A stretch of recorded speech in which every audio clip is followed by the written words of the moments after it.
So I just celebrated 32 years in long-term recovery. Addiction is so internal, too. It's in between my ears. It's the way I view life. I could stop using, but because of the way that I viewed life and love and people and the fear that I had, I would just return back. I think the biggest roadblock was myself, like just being scared. So when I got out of rehab, I didn't stay abstinent, but because I had seeds planted in that rehab, that relapse didn't last very long, only like 4 months. And then I reconnected to that recovery community that I was introduced to in the rehab.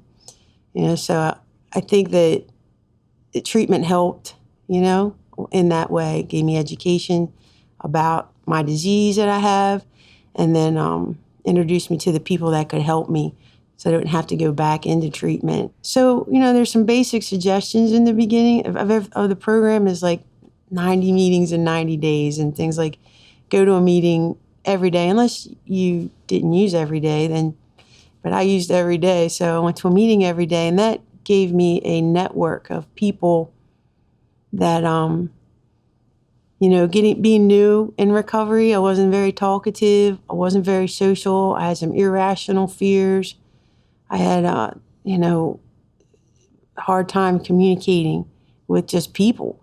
But by following those simple suggestions of like 90 meetings in 90 days, it gave me people to talk to and friends despite me, and some solid people who just wanted to help me. I think people in recovery, people who have substance use disorder or addiction, however you want to call it, are just super feelers. Like we feel deeply. We don't just feel sad. We feel suicidal. I'm not just happy. I'm ecstatic.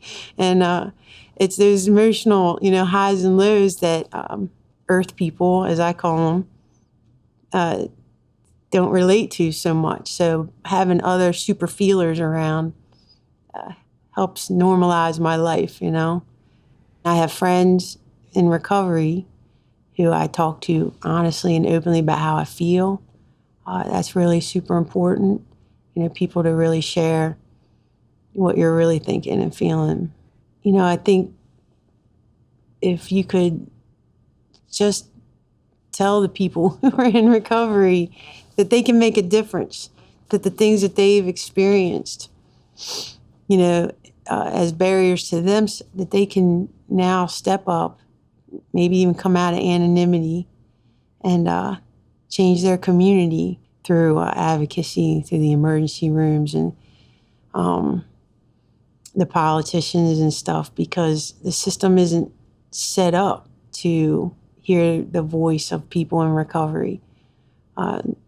We can't do it alone, and we can't do it across the state. And I want to encourage other people to come together and do the things that they know, man, if only we had this or that, or if I could just tell that hospital, or my experience there was, that we can actually come together and address some of these issues to fight the stigma. Because stigma is one thing, but the results of stigma are death and isolation and families being destroyed and poverty and depravity, right?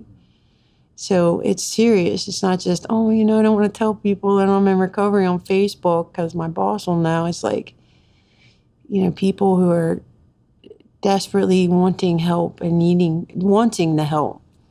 Stigma prevents them from getting the help. And we end up with HIV and hepatitis C and destroyed families, I think, is the hardest thing. When it comes to recovery, hard moments are, watching somebody who struggles with addiction go to the emergency room and be turned away. Seeing people who want help and not be able to find it or get it. And seeing a lot of people die now with the epidemic.